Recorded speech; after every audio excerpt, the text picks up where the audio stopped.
আজকের আলোচনায় আমরা তুলে ধরব অতীশ দীপঙ্কর শ্রীজ্ঞান, এই মহান বাঙালি বৌদ্ধ পণ্ডিতের জীবন, কর্ম ও তার অবিস্মরণীয় অবদান।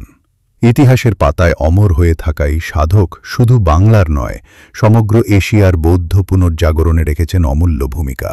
বৌদ্ধ ইতিহাস, ব্যক্তিত্ব ও খবর নিয়ে আমরা আসি বারবার আপনাদের সামনে। চোখ রাখুন আমাদের ফেসবুক পেজ বৌদ্ধ বার্তা এবং ইউটিউব চ্যানেল বোধি স্টোরিজে। আমাদের সাথে থাকার জন্য অনুরোধ করছি।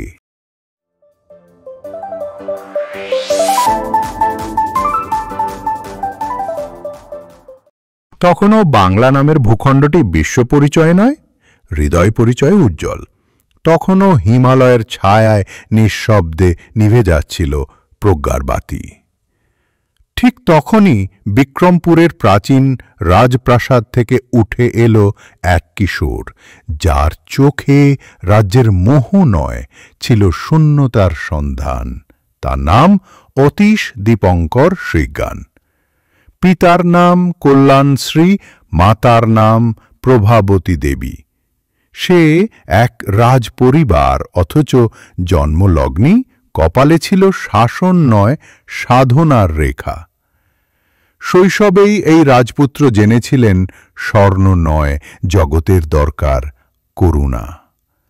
তার বুকের মধ্যে যেন গোপনে বসেছিলেন বুদ্ধ, আর হৃদয়ের গহীনে বাজছিল ধ্যানমগ্ন শঙ্খধ্বনি। তিনি রাজত্ব ছাড়লেন অম্লান মুখে, গভীর জঙ্গলে, গুহায়, নদী তীরে, নালন্দা থেকে বিক্রমশিলা, সুমাত্রা থেকে মগধ। যেখানেই গিয়েছেন সেখানেই তিনি শিখেছেন, শুধু নয় শিখিয়েছেনও।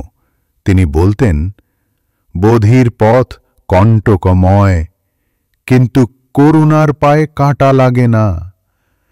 তিব্বতের গিরিকন্দরে তখন প্রায় নিভে গিয়েছে ধর্মের দীপ। কূপমণ্ডুকতা, বিভাজন আর ভ্রান্ত ব্যাখ্যার আধারে তীব্র সংকট। ঠিক তখনই তাকে চিঠি লেখে তিব্বতের রাজা। তিব্বতের আকাশে এক নতুন সূর্য চায়, যে প্রজ্ঞা ও শীলের আলো ছড়িয়ে দেবে। অতীশ দীপঙ্কর এলেন। নিভু নিভু আগুনের কাছে বসলেন তিনি, আর বললেন, তোমার আলো আমি হারাতে দেব না।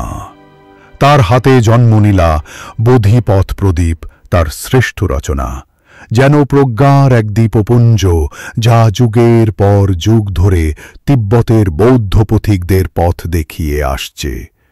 তিনি শুধু বুদ্ধকে ব্যাখ্যা করেননি, তিনি বুদ্ধকে আবার জীবন্ত করে তুলেছিলেন।